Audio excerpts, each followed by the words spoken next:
ما شيرين شيرون إزعز ما تقعن لبيعم تنادي كارسوم حزانوم تتهري مخروم شخوتين وشارتوم عشورياتوم شيروم إزعز ما تقعن لبيعم تنادي حزانوم زورون ودمشا تقاتيم تمالا كارشوم حزانوم تتهري مخير نعغلابي. If there's one thing that all people throughout time have in common, it's food. But what did food look like long, long ago? What was the food of ancient civilizations, and how similar is it to the food that we still eat today? And what kind of nutrition did ancient people get from the food that they made? The ancient Roman expression from the eggs to the apples, ab ovusque ad mala, is referencing the courses served in a dinner party, because it means from the beginning to the end. And that's what we're going to be looking at in this series. We're going to be exploring the cuisine of different ancient cultures from the beginning to the end. I'm Andrew Coletti, educator and food historian, and I will be your guide as we experience some ancient cuisines and make them in a modern kitchen. In our first video, we're going to be talking about Mesopotamia, a very good place to start, being that the Mesopotamians were some of the first people in world history who invented writing. And that also means they were some of the first people who wrote cookbooks. The earliest written recipes that are known to us today come from Mesopotamia. And when we say Mesopotamia, it's important to note that we're not just talking about one particular group of people. There were many different groups who lived in Mesopotamia throughout its long history. And the region of Mesopotamia, by the way, is in modern-day Iraq, between the Tigris and the Euphrates rivers, the two rivers that provided nutrients and crops and all sorts of things for people to survive in this inhospitable region. So the tablets that I'm referencing, where we have our recipes, that the recipe we're making today is drawn from, are called the Babylonian cooking tablets. In the Babylonian cooking tablets were composed around 1600 BC, and they were produced during a time when the Babylonian people ruled over all of Mesopotamia. These were the people from Mesopotamia's south. The Babylonians especially had a strong rivalry with the Assyrians, who were their neighbors to the north and who they actually had a lot in common with. But in this recipe that we're going to be making today, there's actually two different variations. There is a Babylonian version and an Assyrian version that are quite different from each other. A lot of the ingredients that are used by the Mesopotamians are still things that we would be familiar with today, but a lot of them are also a bit less common. And we'll be learning about all those different ingredients in just a moment.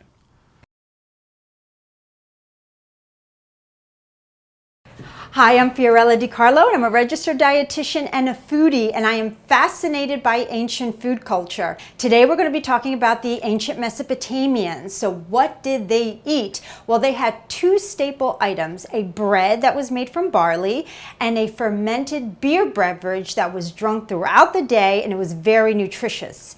They were also pioneers of the agricultural revolution by cultivating lentils and chickpeas that provided a lot of protein, as well as vegetables like onions, leeks, and cucumbers, and fruits like pomegranate, figs, and plums. They also dealt with healing in a very interesting way. First in the physical realm, and then second in the supernatural realm. They had one doctor that dealt with herbs and spices in foods to cure the patient, and the second, called the Asipu, who dealt with determining which god caused the illness. And so he dealt with spells and amulets. So today we're going to pull together a great ancient Mesopotamian recipe, and Andrew's going to come in and cook it for us while I go into the other room and set the table. So we'll see you soon. So these are the ingredients that we will be using for both the Assyrian and Babylonian variations of this recipe. There's a couple of ingredients that they have in common, namely being garlic is one, and leek or onion being the other one. The Babylonian version is different mainly because it uses some sort of a root vegetable. We're going to be using turnip.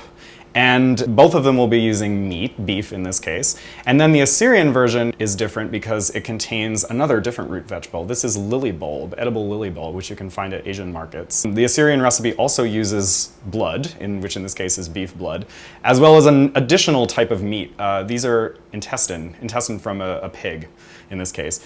And the cooking fat that we're going to be using for both of them is animal fat or rendered pork fat. So the Babylonian version of this dish is a little bit simpler and less complicated than the Assyrian version, as we will see. There's a few more ingredients that are added to the Assyrian, so I think I'm going to start with the Babylonian version. It makes it a little easier. But the very first thing we need to do, as you would do for a modern stew, I think it makes sense to start by boiling some water and blanching the meat, and especially the intestine, to make sure that it's ready to cook.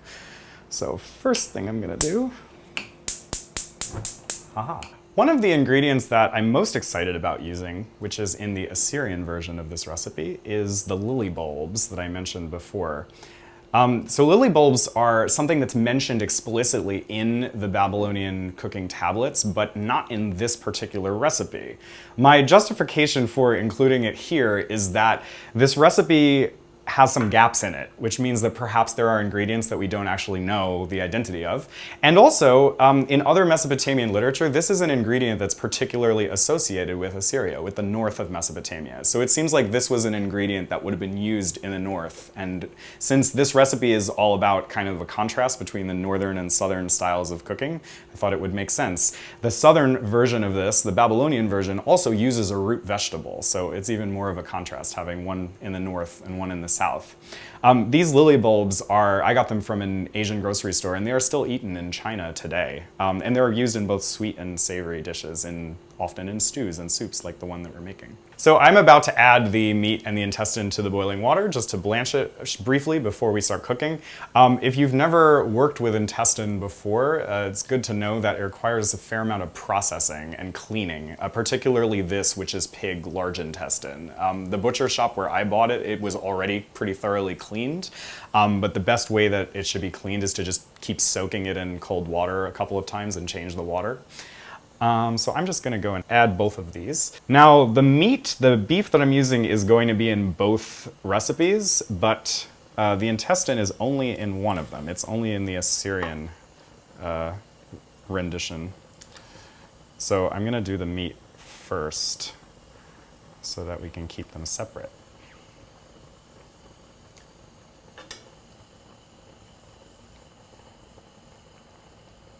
The type of meat in the original recipe is, of course, not specified. It could have been beef, it could have been a lot of other meats as well, because the Mesopotamians had just about all the familiar livestock animals that we would recognize today. They had sheep, they had goats, they had cattle, and they did also have pigs.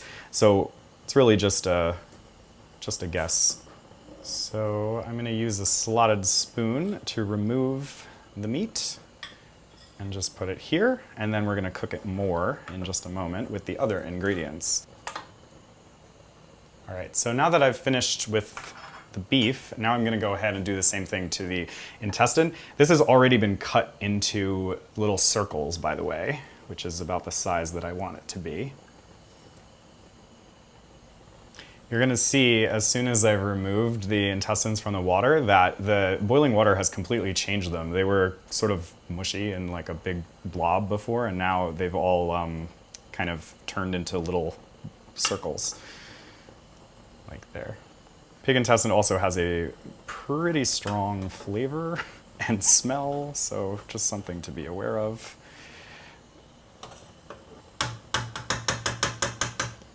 So as I said, I'm going to start with the Babylonian version of this recipe, the southern Mesopotamian version. And the main thing that both of these recipes have in common is the ingredients of garlic and onion. Mesopotamians in general were really big on allium, as it seems. Allium being all the vegetables in the garlic and onion family. So as I said, the first instructions really is to get simply animal fat and garlic. I am using rendered pork fat, because that was what I happened to have around. But any other type of oil or fat would probably work just as well. So I'm just going to put some in the bottom of this pot, and once it turns to liquid, I'm going to add the garlic. Now the Assyrian version of this recipe actually says to add double garlic. You fry garlic first and then you're supposed to add it later, which I think means that it's supposed to be served with some raw garlic on the top. So I'm going to save a little bit of this garlic for later. So the Babylonian version of this recipe, we're actually going to fry some of this leek or spring onion, as well as some of this garlic. This, by the way, is not a regular European type of leek. It's really a type of green onion, which is why I'm kind of using both terms for it. It's a very large and pretty smelly species of onion. We're not really sure what type of onion would have been used in Mesopotamia, but we can use this one. So I'm gonna add that and also add about half of the garlic. Just gonna continue stirring it.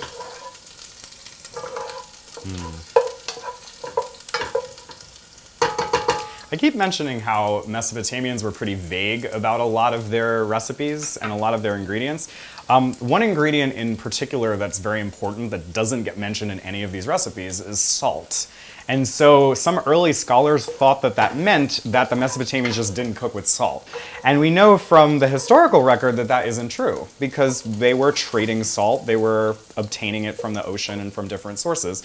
So actually, I think the reason that it doesn't say anything about salt is simply because salt was so common and so widely used that they just didn't mention it. So I'm going to take about half of the beef that we have here and just add it in. And I'm also going to add another ingredient which is unique to the Babylonian version of this recipe. So this is our root vegetable. I'm using turnip. The Babylonians called it suhutinu, but we're not really sure exactly what root vegetable is meant by that. Pretty much all we know about it is that it's something that was pulled out of the ground. It's some kind of a root, and there's been different theories by different scholars. So basically I want the meat to get browned a little bit on all sides. And I'm also gonna add the turnip because that can take a little while to cook, and we wanna make sure that is nicely soft by the time we start to eat it. The recipe also specifies that this root vegetable that we're supposed to add, it's supposed to be raw, which makes me wonder if maybe this is something that was commonly eaten cooked or raw. Not really sure about that. So I'm starting to see a little bit of brown on the meat now. I'm gonna let it go another couple minutes, and then I'm going to add some water to make sure that the turnips get really tender and well cooked. It's also definitely possible that there could have been plenty of different spices that were added to this recipe that were also just not mentioned, that we're not really certain of. The Mesopotamians did use a lot of spices that we would today associate with Middle Eastern cooking, like things like cumin and coriander and various other ones. There's also a few recipes in the Babylonian cooking tablets, though not this one, that explicitly mention juniper as being a spice that's used. Juniper berries cooked with lamb or with some other type of meat. So I'm going to go ahead and add some water because I think everything needs a little bit of moisture. I'm also going to add some salt. At this point, I'm going to turn the heat down pretty low, and I'm going to leave it to cook. So I'm going to add a little bit more water, and then I'm just going to cover this and on low heat, just let it simmer for a little bit because we want to make sure the meat and also the turnip gets cooked all the way through. Okay, so I just have tested my turnips with a fork and they are ready to eat. They're tender enough. So I'm gonna go ahead and take this off the heat, and then we can start on the other version, the Assyrian version of the stew. So the Assyrian version of this recipe does start in the same way as the other one, which means that once again, we're gonna get some rendered pork fat and we're gonna fry garlic in it. I'm gonna use a little more garlic than before. Last time I used, I think, about 2 cloves of garlic. I chopped an entire head of garlic to use across both of them, but this time is probably 4 cloves of garlic. The reason I'm using more this time is because we are cooking with the intestine and the blood, which have really strong flavors, so I feel like it'll just go better with the garlic. However, as I mentioned, this recipe instructs you to actually serve it with garlic at the end, with some like fresh garlic on top. So I'm gonna save like about 1 or 2 cloves of garlic for the very end. I'm also going to add a little bit of the green onion, and I am going to save some of that for the end as well, according to the instructions in the recipe. So same as before, just frying our garlic and onion. Can't really go wrong with animal fat and garlic. Let's It's a smell that I guess even ancient times people appreciated. And then I'm going to go ahead and add the intestine, the previously blanched intestine, and the meat.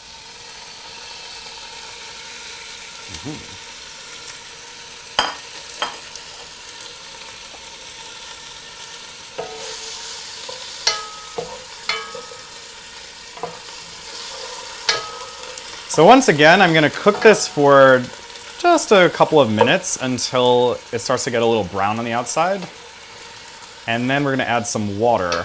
Now, I mentioned that the lily bulbs, which I thought would be a good addition to this recipe, I mentioned that they're not explicitly mentioned in the existing recipe, but there are gaps and where I think that they might fit.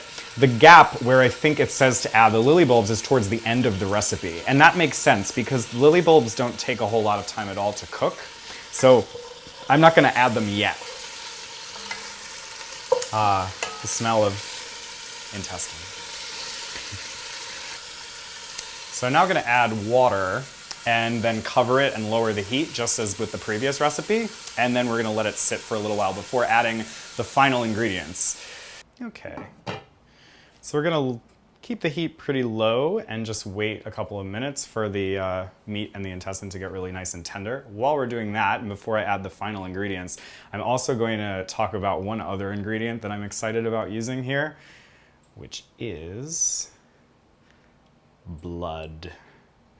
So this happens to be beef blood. You also could certainly use pig's blood if you preferred, or some other type of animal blood. The Assyrian recipe, this is probably the main thing that sets it apart from the Babylonian recipe, and I'm interested to see how it will all turn out in the end. The way that I'm incorporating the blood into this recipe is inspired by some modern recipes using blood, some modern stews. In particular, in the Philippines, they make a pork blood stew that has pieces of meat and sometimes organ in it called dinuguan. So this is actually very similar to the basic idea of that it's first you cook the garlic and you cook the meat, and then you might add some water, but then at the end is when you add the blood. Blood cooks very quickly, and it also has to be stirred continually while you're cooking it because it will coagulate. It will get all clumpy. Sometimes in modern recipes that use blood, they might call it a chocolate stew or reference chocolate because it turns very dark when you're finished cooking with it. So this is going to look totally different from the other recipe. All right, so I've allowed the intestine and the meat to cook for a little while, and now I've lifted the lid and I'm going to let it evaporate a little bit of the moisture. And we are almost ready to add a couple more things. I'm going to add a little bit of salt, because we haven't added that, although the blood is also going to be salty, so I won't add too much of it just yet. And now I'm going to go ahead and add the lily bulbs, which have already been cleaned and separated into individual pieces. They have a lot of dirt on them, so you have to clean them carefully.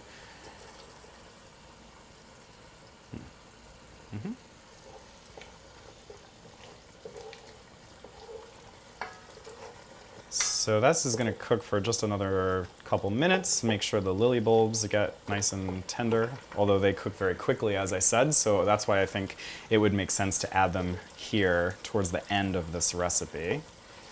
When the lily bulbs start to get close to being done, they start to turn clear a little bit, translucent. They look a lot like onions as they're being cooked.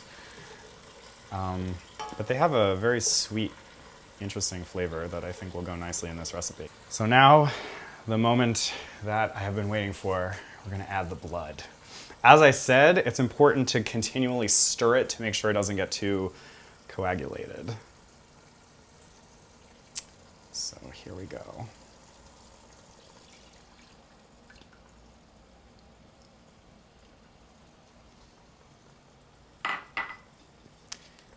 So right away I'm going to start stirring it. It's already getting thick. It happens pretty quickly. And it's turning a really interesting color. It looks like wine sauce, but it is decidedly not wine sauce. Oh, and now the color's already starting to change to even darker. Because as I said, a lot of times people call stews and soups that have blood in them chocolate, and you can see it's starting to get this like really dark brown color, and that's when you know it's beginning to cook.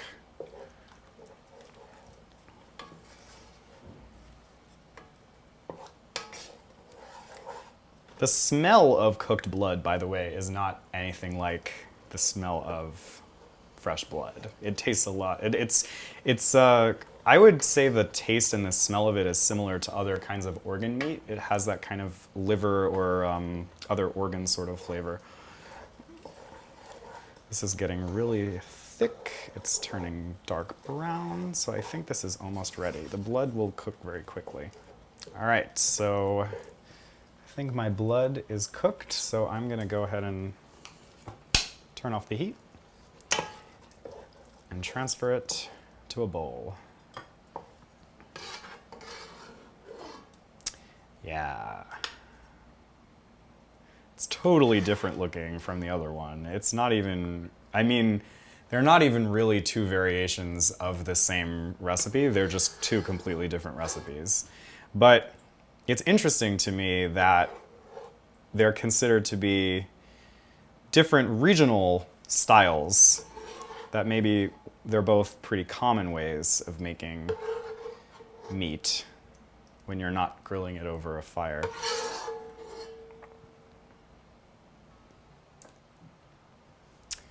All right, so there we have it. We've got our Babylonian and our Assyrian versions of meat cooked in water or meat cooked in a sort of a stew.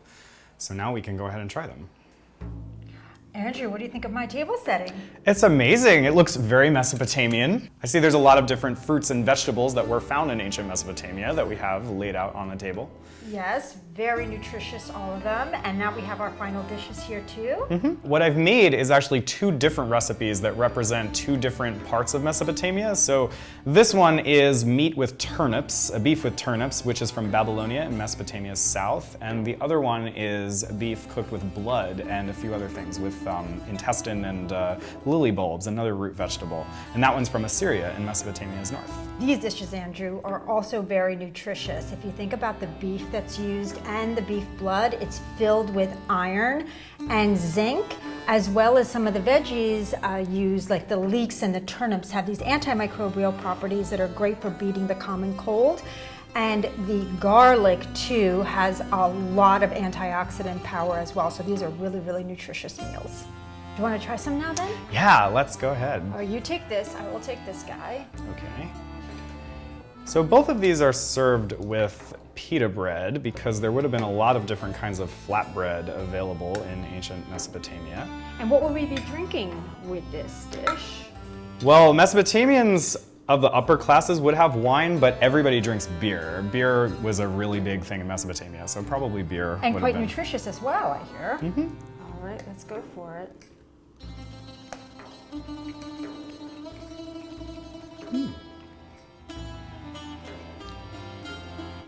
Very savory, very good. And you can taste the spice of the garlic and the shallots. It's really, really good. That one's very garlicky. I'm gonna try some right off your plate. Oh, sure. Really This one is, bananas. it has a little bit of the bitterness from the turnip, but I think it's good. This one doesn't have as much seasoning as the other one. Definitely a little lighter. This one definitely a bit more savory, but nutritious. Let me try that one. Yeah, I like the taste of the blood actually. It's very savory. It has that like sort of rich organ meat type of flavor. Yes, a little minerally, but in a good way. I'm Fiorella. And I'm Andrew. And we are taking you from eggs to apples. Ancient recipes in a modern kitchen. We'll see you next time.